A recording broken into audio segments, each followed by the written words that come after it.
Everyone dreams of living an uncommon life, and the best asset you have to achieve your dreams is you. Welcome to the Uncommon Wealth Podcast. We're going to introduce you to people who are living uncommonly.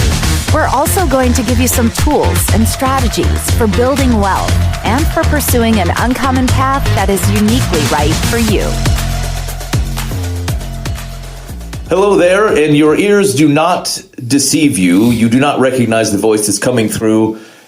That's because my name is Ben Fust. You've met me maybe a couple times before on previous episodes of the Uncommon Wealth Podcast. They bring me in for special occasions.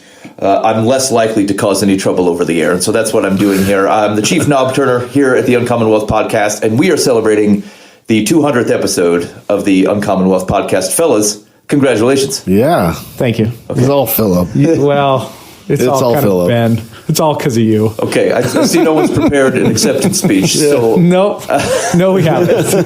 So we're gonna kick off with just maybe a few interesting anecdotes about what it means to get to 200 podcasts. I'd like to know that. So we're talking about how long does it take? And I think just before the show started, we said it's 5 full years, but you're rolling into year 6. Okay. And so 2018, January, we started. Exactly right. So you put 5-6 years into something, put in 200 episodes. Now that accelerated because over time, how often you were releasing podcasts has changed. Yeah, has shifted. As a matter of fact, not only are we talking going from what was every other week, I think before? Was it? Yeah, every other week before. So now you're at every week. Plus, there's a series of kind of these bonus episodes. And I want to get to some of the intention behind that stuff as we go through the conversation. But what was the catalyst to podcasting more often?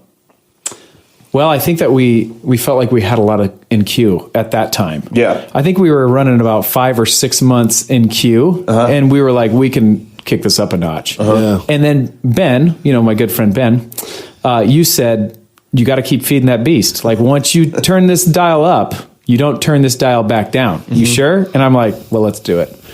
And so we got to every week, and I think that was going well until, like you said, it started eating us up. And so then we started changing the cadence of it to doing some of these simple steps.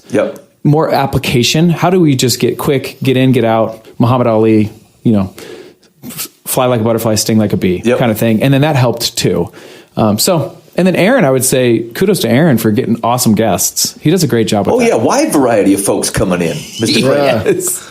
Pretty cool. Interesting people, all kinds of interesting stories and the way that their uncommon path shows up. It's interesting to look at the diversity of the different folks who are benefiting from what is a both common view of looking at something, but is uncommon in and of itself. It's been super cool. I want to talk a little bit about some of those changes in content. But the reason I bring it up because I think for this audience, it's a common thing to run into, whether you're podcasting or not. Anytime you're trying to take some level of influence in life, whether you're going to do blog posts, social media stuff, podcasts, or whatever, the minute that you try to use your voice in that way to influence, it does set an expectation in someone's mind. Influence doesn't tend to be the person that drops by your table, says hello, and then sees you again eating breakfast 6 months later. That's not influence, that's interruption. Right? And so influence tends to require a level of consistency. And I think maybe you guys are running into this, but it feels like it's a common struggle among entrepreneurs or people who are not only kind of cutting their own trail, but they're trying to influence other people or draw people in to the way of looking at that. And so, I guess, have you seen that with people that you work with, or in other ways of which you've tried to create influence, where there's kind of a tension between starting to try to influence people, but then, frankly, the amount of commitment and effort it takes to persist in it? Oh, yeah. Go ahead. I'll let you go first. Oh, thanks. I don't know. I guess, are you asking in the sense of our own industry or just overall what we're seeing? Yeah, in general, it feels like for people who are doing entrepreneurial type of work, some of it's you're trying to get people to engage in whatever your business is, but a lot of times it's frame of mind stuff. Right. Yeah, I'll go and then you can go. Because I feel like I get to interact with a lot of business owners. Yeah. And serving other people and pouring your life to other people is exhausting at times. It's also encouraging. It's almost kind of like parenting, we've said. It's the hardest thing you've ever have to do, but it's also the most rewarding. So it's refining. It's also developing grit. But like these people who are on this path of creating something have this emotional roller coaster that just wears on you over time.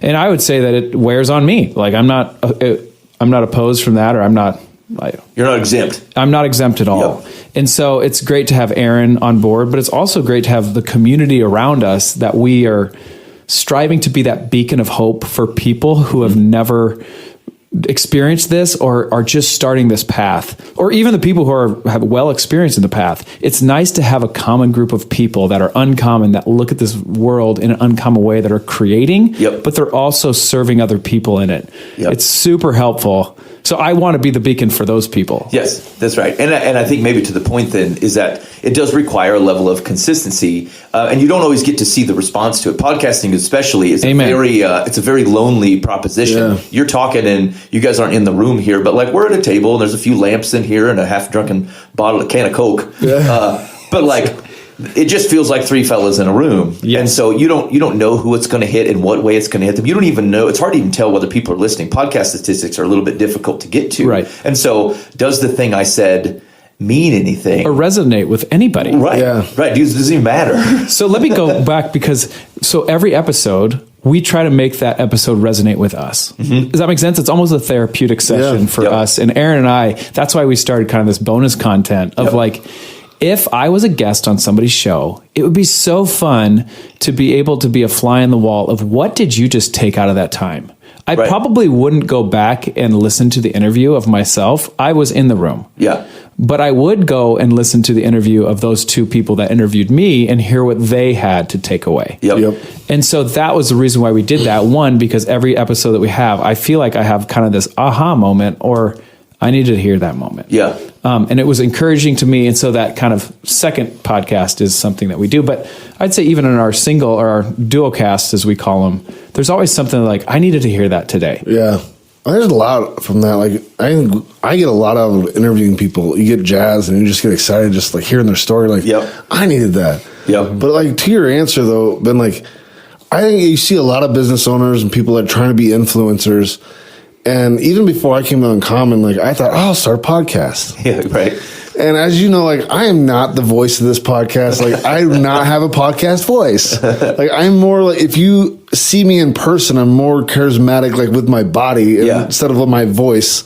And so I think it's people trying to like, everybody wants to be an influencer of some sort. Because if you're passionate about something, you want to go serve people. It's like, I want to help people, influence people in a positive way, especially more than ever today with social media, Facebook.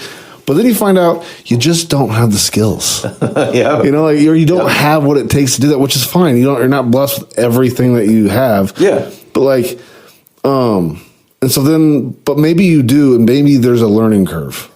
Yeah, you know, one of the things that I would say that I've learned over time is that you don't have to posture beyond who you are or what your capabilities are. There is a something that is in there about persistence. Like, so people can trust you. If you're a voice that's trying to help them see something uncommon, they have to hear you speak or read the things that you're doing, right? That influence does have to be there, and you're dependable when you're there, which is why I think like the amount of times like you guys are podcasting, or if you get folks who are listening, if you think about, you know, your blogging or your attempts to when I say influence, I don't mean like try to point to yourself from a grandiose perspective, but like you feel like you have something to offer. Yeah. Okay.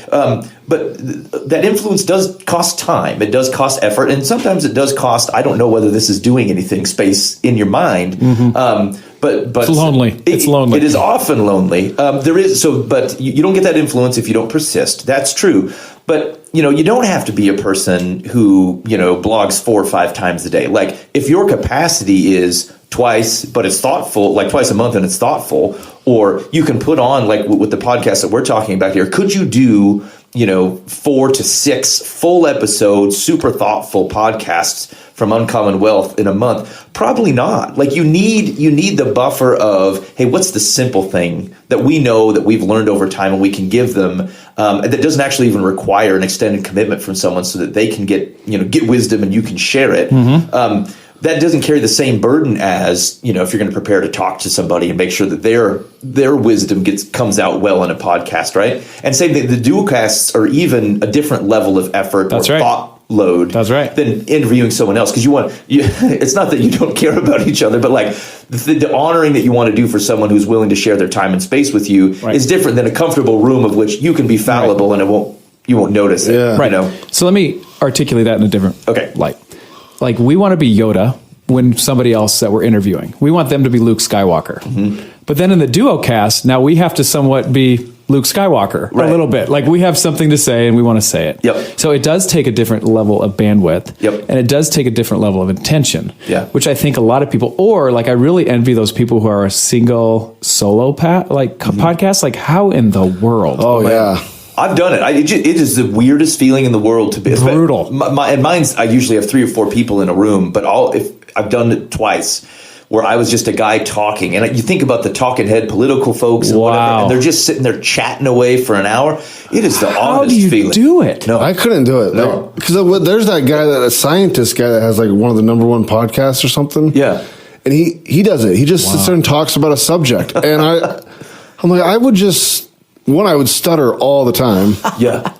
In my thought process, because then you're legitimately in my mind. Yeah. And And then you also have to know your strengths and weaknesses. Like, my strengths are not probably prepping. Like, my weaknesses are probably like, well, give me the microphone. Let's see what we have to say. Yep. And surrounding myself with people who have their own opinions to be able to comment off of those opinions. Yep. And in that will kind of snowball down the mountain, and we're going to have somewhat of a snowball at the end of this thing.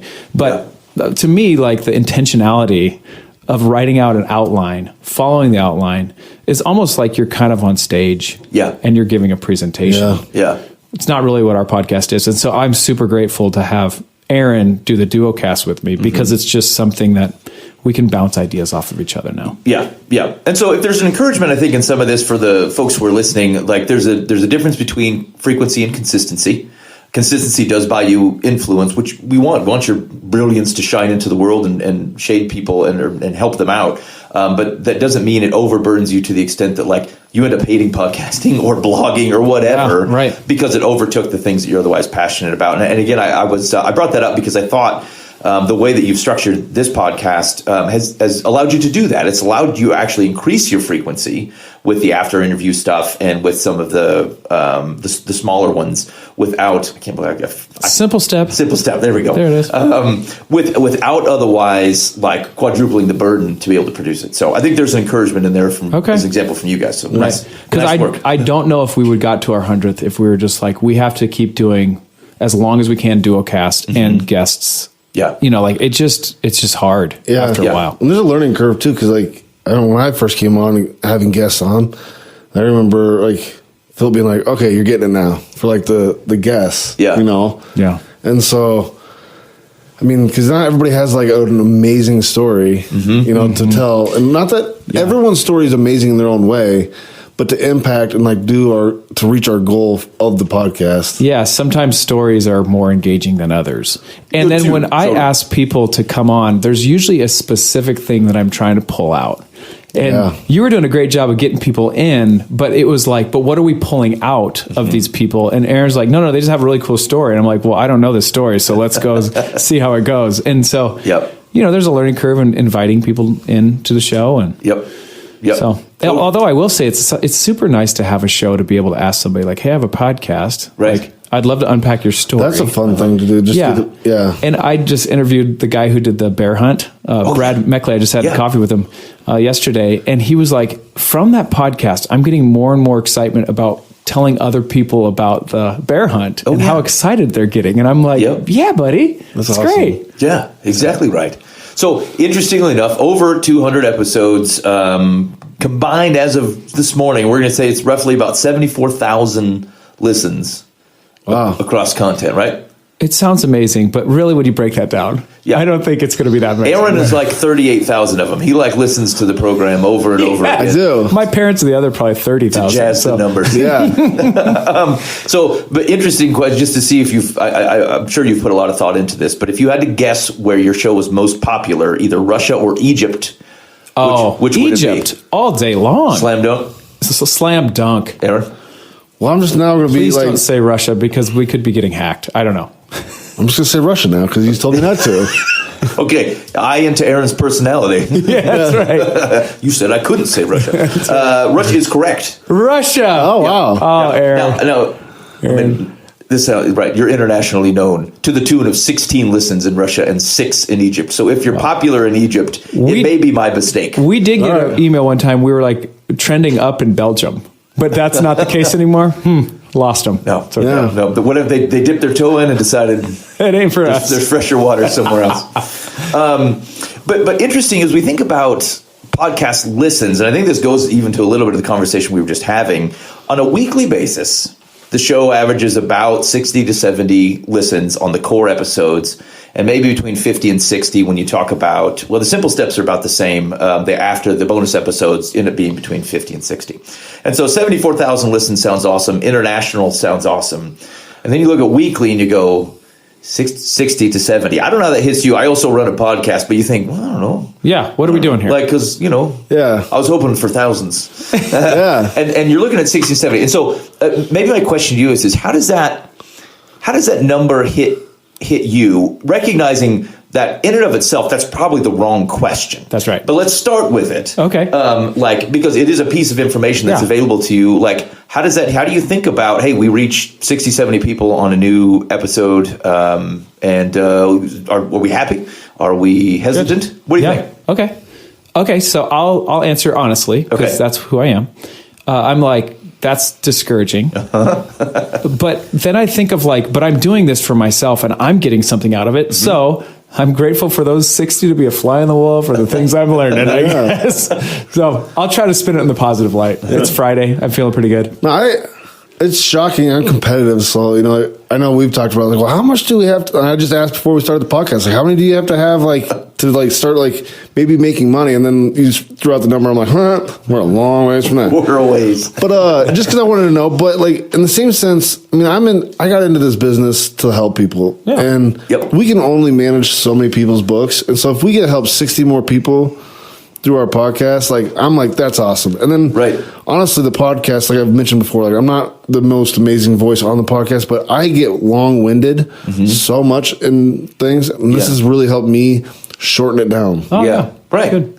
Just in my off life, not on the podcast even, just it's because Philip's really those shorts, those simple steps. Yep. I'll say this too, because I'm just trying to make myself feel better. We have done zero marketing. And so I know a lot of those shows do a lot more marketing that are getting more and more listens.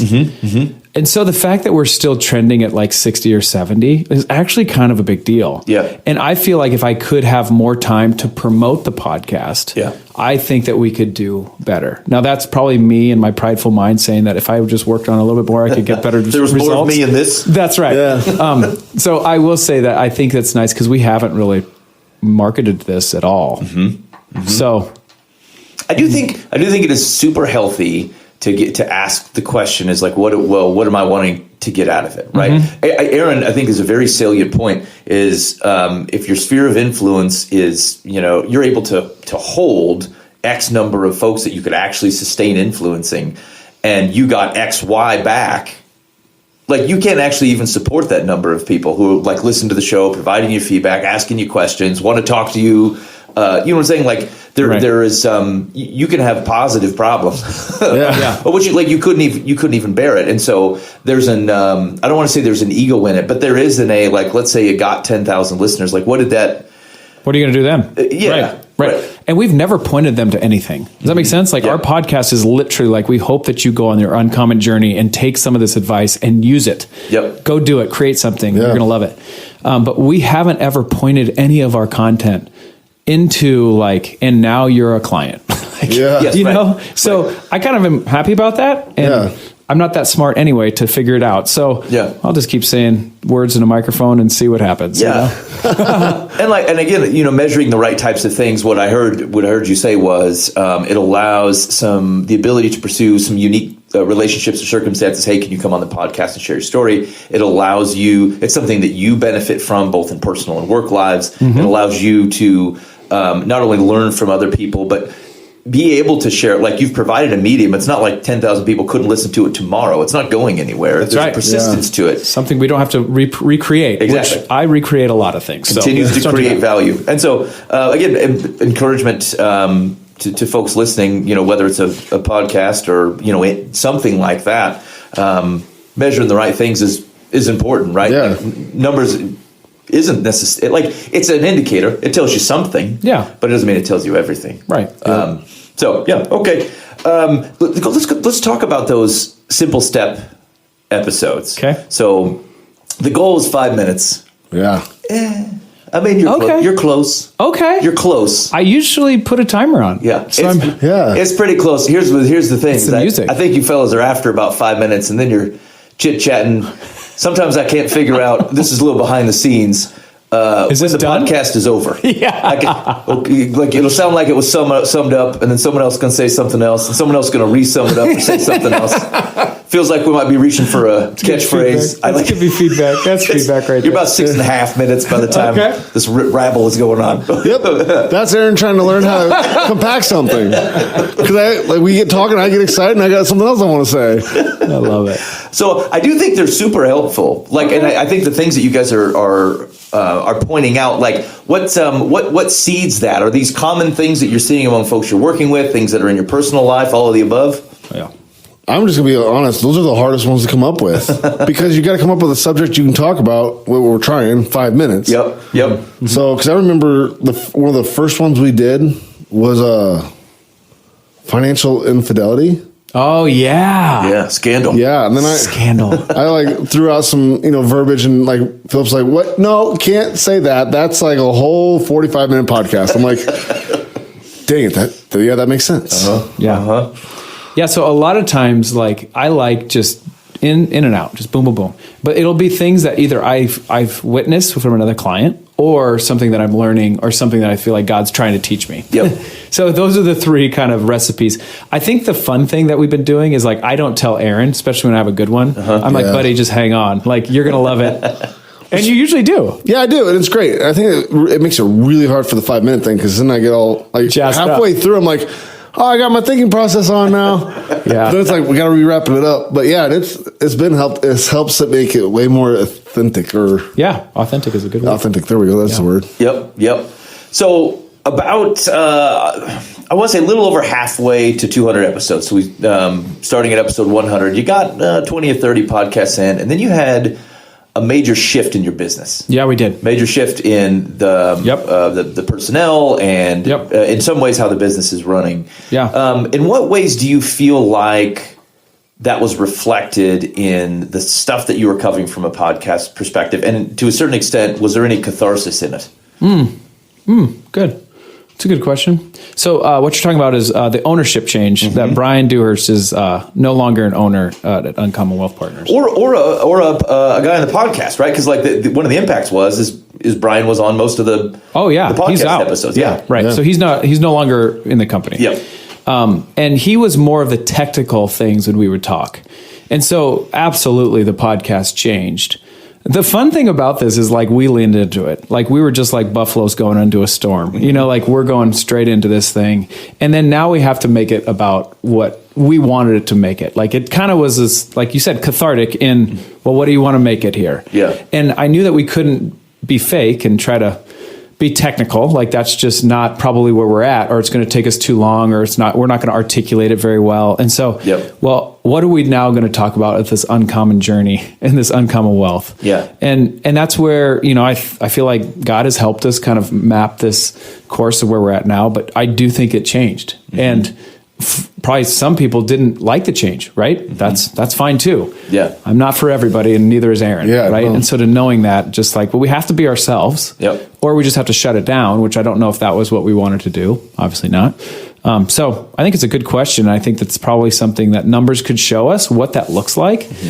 So I don't know. I just kind of keep going. I'm kind of like a termite. Just keep living and eating the wood. Eating the wood, man. Eating the wood. Aaron, did you feel kind of walking into that situation? I don't want to say filling a chair, but it felt like it. How did that hit you? Is that something that made you nervous? Something you were excited about? I mean, a little nervous because, you know, Brian was really good with his words, like articulating like really smart things. Yeah. And I mean, I've said this on the podcast before, like I'm dyslexic and things like, so like me and words, we don't get along. Like Aaron's done a really good job because in interviews I get hyped up and like I know the next question I want to ask. Yeah. And so Aaron's had to really challenge himself of like, well, I have a question now. I need to just jump in there. Because if not, Philip's going to ask another question and Aaron's going to be in the back just kind of having a great front row seat to this great interview. Yeah. So you've done a really good job of asking these good questions because there's sometimes where he'll ask the technical questions to our guests and I'm like, oh, that's a perfect question to ask this. Like it was almost like a question like a more technical person would have asked, right? Yeah. And so that I'm super grateful for. And I'm thankful for his courageousness of like, sometimes you just need to cut me off. And I'm like, oh yeah, that was better than what question I had. Yeah. That flows nice. And so there is something about having two people interviewing that you can have two different thought processes that I appreciate. Yeah. Yep. That makes sense. If you guys think about if there's somebody listening who, entrepreneur or otherwise, who thinks, you know, I'm thinking about starting a podcast. What would be your reaction, advice, warnings? I don't know. Yeah. Aaron Kramer, everyone. oh my gosh, like yes, because I have noticed when you and Brian first interviewed me, like when I came on, I even listened to it. I was like, oh, it's not so bad, you know, like okay. And then when you got to be the interviewee, that changed because now you have to be really good at your questions, like repping off questions, and we are taught as people to be very engaged in a conversation. And I found myself being like listening, and then they answer the question, and then they stop, and you're not thinking about the next question because you're doing what you're supposed to be doing. You're engaged and really listening. So if you're thinking about starting one, do the hardest thing. Listen to what you sound like on recorded. That's hard. And then also, how good are you at interviewing people? Yeah. It is a distinct skill. I will tell you this, and this is going to sound odd and slightly ironic given the situation that we're in. So I've been podcasting for over a decade. I'm not a particularly good interviewer. Like some people are really good, like insightful questions. They're good at kind of putting a couple different things together and getting into some core details. I would say, Philip, to a certain extent, we're similar in that like I'm interested in kind of the parlay of it, and like we can keep a conversation going. But the Charles Kuralt or the Tom Brokaw, I am not. We're not those people. No, not that at all. But I think to recognize though that it is a skill. It's a practice skill. I have not gotten better, but you can. You can get better. But it is distinct from, hey, I like people. Hey, I'm good with people. Hey, I know things. None of those three things necessarily mean add up. You should podcast. Yes. Yeah. Exactly. That then so one more thing is like also, you know, whatever your podcast idea is, start just asking people if they would be interested in being on the podcast because you might be shocked about who will be on the podcast and not. I was thrown way off in the beginning asking some people, if we want to be on the podcast, and it seemed very outgoing people, and they're like, no, that seems scary. And it was like, oh. Yeah. So your pool might be smaller than you think it is. Yeah. You tell them, say, well, 60 people listen. It's not that risky. Yeah. That's right. That's right, baby. I'm going to hang that thing like a banner. Okay. So my advice to anybody who wants to get into podcasting, shoot 20 episodes before you launch and just see if you can get done. My daughter and her friends wanted a podcast. And I was like, I got the equipment. Let's go. They did one podcast and then it was like, we can't find time to get the next one. Now, who knows what'll happen in the future, and they can always use my stuff. But they haven't gotten their second one. It's been about 3 months. So get 20 under your belt and record them and get ready to launch them. But then I think, you know, my good old buddy Ben Fust giving me that advice of like, once you start, you got to keep feeding that beast. You got to keep going. And there is a consistency that once you're 7 listeners or 60, for this example, get used to the listen and the cadence of your show, they start getting used to that and getting that content. So if something happens and there's not that episode, there's automatically this question of like, well, are they stopping or whatever? So that's great advice. The consistency is one, but then also get a queue of podcasts together for yourself and also for your future if you want to keep doing it. Yeah. I think it's good to test it out. I mean, this is true for all kinds of different things. Like if you think you got something you want to go try, I mean, there's no reason not to go try it. But give it a few cuts to see whether it fits before you go You don't have to go all in yet. Yeah. That's right. And I will say, and I think you guys would vouch for this, some of the perceived technical stuff is hardest when it comes to a podcast. Because, again, none of the things we talked about that might even make you a good podcaster doesn't even touch stuff that feels like it's difficult. It's getting easier to get into, totally. But it's 3 microphones in one room. I didn't think you'd need a college degree to do it. You do. And then like our sounding in this room is not the best, but to even know what to do with that, like I'd have to have Ben, you come over on some Saturday and like my wife doesn't want any part of it. You know, like it'll just look not aesthetically pleasing. So the podcast is what you're going to get. But that stuff was way harder than I ever thought it would be. Yeah. Yeah, and there's layers of it too. Not to overindulge on the technical piece, but like you got a podcast by yourself in the room like that one fella. It's going to be relatively straightforward. Yeah. Even 2, not bad. Soon as you hit 3, soon as you want to do the video at the same time and marry the to your lovely sounding voice in your video, like things just got trickier. They're totally doable, but like it becomes harder to step in. Barrier to entry. There it is. Yep, totally. Any particular interviews or shows stick out? I know it's hard if I said like the last 100 because we were together on this 100th episode. Right. Right. But like even maybe over the last few months where you're like something stuck with you, a conversation, a particular interview longer than you expected. Yeah, I wish you would have gave us a list of ours, but what do? You said the bear hunt's in. The bear hunt is in. I do think the conversation that we had with Scott and James about business owning and then selling the business and then them having a panic attack. Yeah. That was fascinating to me. And I'm pretty sure I probably said this in the bonus episode, but the thing I took most out of that was I'm super grateful that I don't have this huge amount of money in my bank account for me to understand, like, am I doing okay? I might not be doing great. Like, I'm doing horrible. Yeah. To this, like, well, hopefully I can do the same thing I did yesterday, today. And so that was kind of my key takeaway of that is like, man, I'm super grateful that God has brought me to where we're at now. Yep. And the trial that we have to go through and the people we get to go through it with, that I don't really have that option at this point to tap out. Like this is where I'm at and I need to be joyful in that, which also brings me to what I'm kind of learning this year is like, just focus on the input and let God handle the output, but be joyful in that input and then also make that input sustainable. Yeah. You don't want to overwork yourself and then you burn yourself out. So that was probably the episode that I was like, I really needed to hear. Yeah. Because these 2 people are high capacity. They created something, they sold something. And then that's when they frizzed out. Like, whoa. And they're even like baffled, like how it was. And so to be able to unpack that with them particularly was encouraging for me. Yep. Aaron, how about you? Mine, like, it'd be a few of them. Like it'd been Paige Whitty's and then Nick Darlin's that we just shot not too long ago. Yep.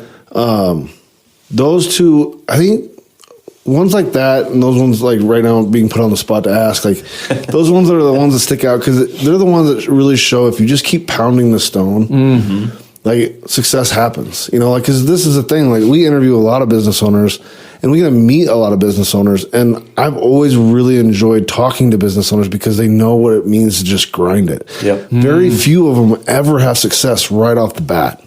And the ones that do they are usually not the ones you want to be friends with, kind of, absolutely. I mean, not all the time, but just like the ones that really know the grind. And then like it's a nice reminder, just like keep pounding the stone wherever you're at. But then like, the other one would have been, is my uncle and I guess my second cousin. Because just to see them, I learned a lot there. I'm not in the business. Yeah. And so hearing what they've had to do and like knowing how they had to grow up and like really make things work is always super encouraging. Yeah. There's an endurance that comes from being a business owner. Yeah. And almost like the same question, like, how long have you been married? 48 years. You're like, oh boy, he knows, how long you been a business owner? Like, oh, okay. And there's this instant like, ooh, you've been able to come through some hard things. Yeah.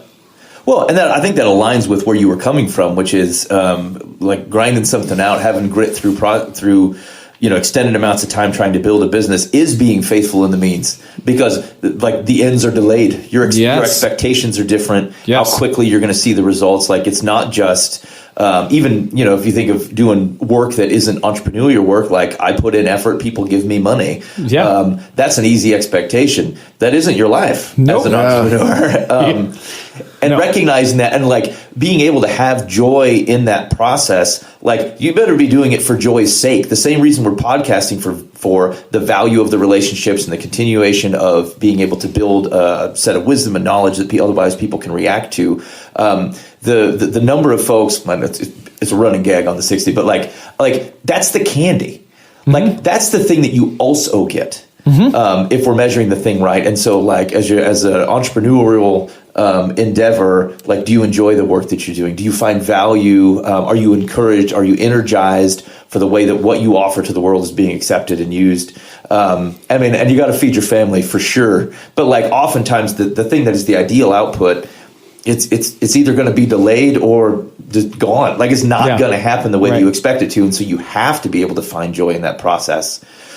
Which frankly is an opportunity. Like you can do that anywhere. Yeah. But even as an entrepreneur, you actually have a little bit more control on your ability to find joy in your day-to-day processes. Whereas like, you're cranking out widgets somewhere, like you don't control the widgets, you don't control the things they gave you to process the widget. Like you're just kind of, it's less in your hands. And so I think it's a super wise encouragement and something that, everybody in the room benefits from. Yeah. I've been getting a lot of, so I've been kind of getting around more and more business owners, which is life-giving. But my question to them is like, if you came in with $15 million, what would you do?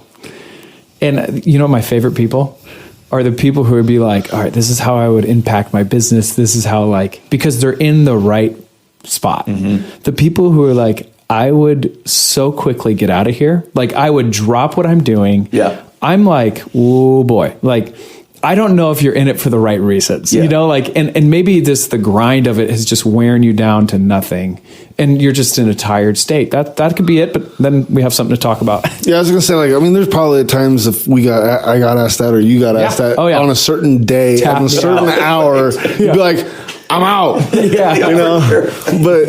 yeah, I like that. Cause with you, I love asking other advisors that cause my, tell for an advisor if people come first. Every advisor is going to tell you people come first, right? Yeah. But it came with one of my good friends, and we talked about this a while back. And it was interesting. It's like, well, if you won the lottery, what would you do? He's like, oh, I would still work. I would just work for free. Oh yeah. And I'm like, you truly just want to help people and be here, and you love what you do. I was like, this is amazing. He's uncommon. Yeah. Yeah. So I think that's good. It's interesting.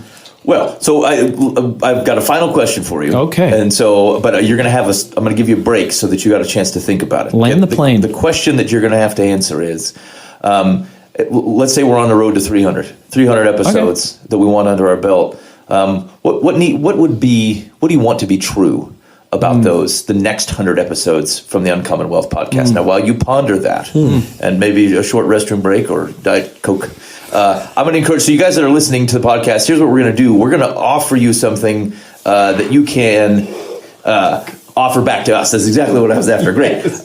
So we've been talking about, the ability, the folks that listen, and does it matter? Actually, one of the things that I thought was really cool is I was thinking about your the post episodes, the after the interview.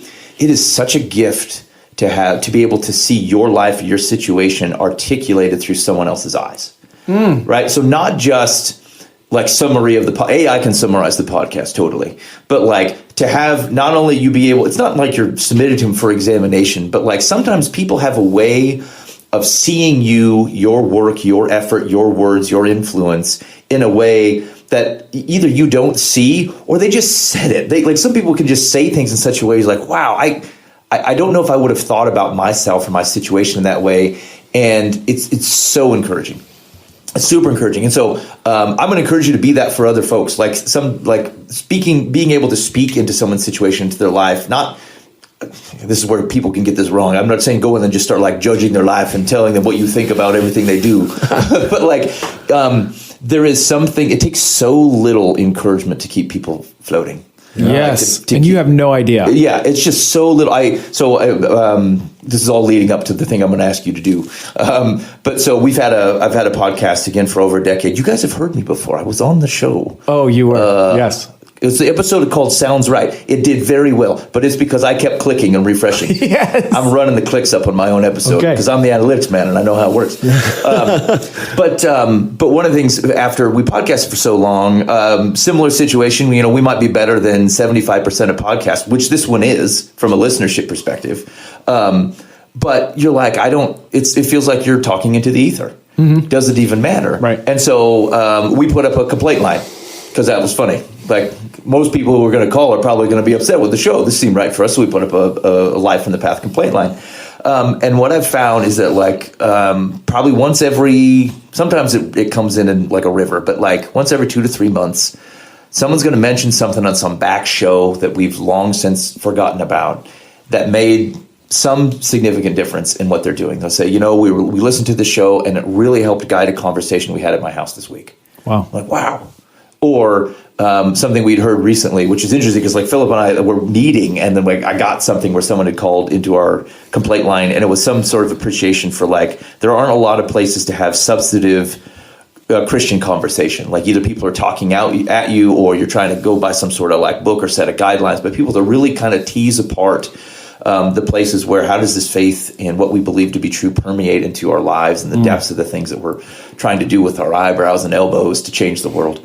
And it was a great encouragement. And if I got 2 of those a year, I go, this is creating value for the people that are in the room doing the podcast and that person. At least 2 people. That's right. And totally worth it. Yeah. And totally worth it. And so the Uncommon Wealth podcast, there it is, has got a feedback line. There it is. I'm presuming fewer complaints, more feedback in this podcast than mine. So here, I want you to write it down. I'm going to give you 3 seconds. Go ahead. Okay, very good. I don't know if that was a full 3. That's my head count. Maybe my head count was fast. It was. Okay, here's the number. 515-446-8158. 515-446-8158. You can call or you can text that number and provide some feedback on the Uncommon Wealth podcast. Maybe you think it's great and you want to share it with everybody. Maybe you're super disappointed in this episode. You say, this feels really self-indulgent and like we get it. And you want to text us that. Yes. Go ahead. 515-446-8158. It helps everybody get better at the things that we're doing. And if the content or the topics or how they're approaching things has hit you in any way that you feel like it's worth sharing, we just love to hear from you. So call, text. No one's going to pick it up. Okay, so you don't have to worry if it makes you nervous that Aaron's going to pick up the phone. It's not going to happen. And it should if you're going to give us bad feedback. Yeah. That's right. Which you won't. Actually, I lower Aaron's voice down 5 steps so he sounds super intimidating on the podcast. So anyway, don't lose it. Put it in your phone right now. And we'll talk about that because I think one of my goals for next year, if we think about the next 100, let's say, is that we would have at least 4 or 5 people give us feedback on that line. That'd be great. That would be great because, like you said, we're just talking into a microphone, into the ether. What's going to happen? And our listeners need to know, with us being entrepreneurs, we love feedback. We have thick skin. Yeah. You can tell us that you sucked. It's like, please just tell me why, though. Don't just tell me I suck. Yeah. Right. But you can if you want to. Yeah. And I take it. I'm a big boy. And all right. So let's go back to the question. Okay. What do we want in the next 100? What do you want in the next? What would you want to be true of the next 100 episodes? That's the question. That people listen to this and they really feel like, okay, I have an idea that I want to now take a step towards. Mm-hmm. I want this podcast to encourage at least 1 or 2 people in the next 100 that says, you know what, I can do that. Yep. Or if they hear a podcast if they can do it, I can do it. That's basically the reason why we started this podcast. Yeah. And then throughout that, interviewing people and just hearing their stories has been encouraging to me. And so that's what I hope the next 100 is, but that somebody takes that and now applies it. Yep. Yeah. Bam. Aaron. I think mine, I want to... If I really look at it when I want the next 100, I want to find more unique individuals like Mike Burdos, we did for Power Center. I'm going to get more people out there that we don't have connections with. I'm just want to hit people up and be like, hey, be on our podcast. I want to hear a story. Right. Because I think that, to me, that's super encouraging. It's encouraging to myself, just to hear people. The guy was just, bigger names. living in, I don't know, a small town somewhere and, do big things. An everyday Joe can do something big. Like, you just got to take the leap. And I want to hear more of those stories because selfishly, I really like hearing them. Yeah. Well, it's super encouraging too. Like, the variety of stories of which people go from one situation to another. We tend to get boxed in by, we believe there's a path to go do something, and unless I know how to walk that path, it's not going to go. You can't make the change. But they're like, just all stripes and all kinds of folks are living uncommon lives and getting there in uncommon ways. And I think at the very least, even if you don't resonate with anybody's particular story, it continues to remind you that there are a myriad of stories. There's a million ways to go after the life that you want to go live. And you're seeing other people do it and stuff that, like, you don't have to be bound by what you thought of. There's all kinds of people doing all kinds of cool stuff. And the more you're open to hearing it, the more your mind then can start taking in opportunities that you may not have previously seen. And also to understand, like, you don't have to be a Jeff Benzo to, like, Bezos? Jeff Bezos. There you go, Jeff Bezos. Somewhere Jeff Benzo was like, I don't know, I do all right. Yeah. But, like, to, like, do your own path. Like, like, just starting a path is successful. Like, taking the leap. You're going to learn something. Yeah, for sure. All right, man. You've been listening to the 200th, with an asterisk because of those extra bonus episodes. It's probably over, but we're going to call it the 200th episode of the Uncommon Wealth Podcast. Congratulations, fellas. I think everything that you're trying to do is coming through. I'm super excited to hear the next 100 that come out, and super excited to hear some feedback from the folks. That's going to be exciting. Yeah. All right. Well, thank you guys so much again. 515-446-8158 on that Uncommon Wealth feedback line. Thanks for hanging out with us on this 200th episode extravaganza, and we hope to see you down the podcast lane. Awesome. That's all for this episode, brought to you by Uncommon Wealth Partners. Be sure to visit uncommonwealth.com to learn more about our services. Don't miss an episode as we introduce you to inspiring people who are actively pursuing an uncommon life.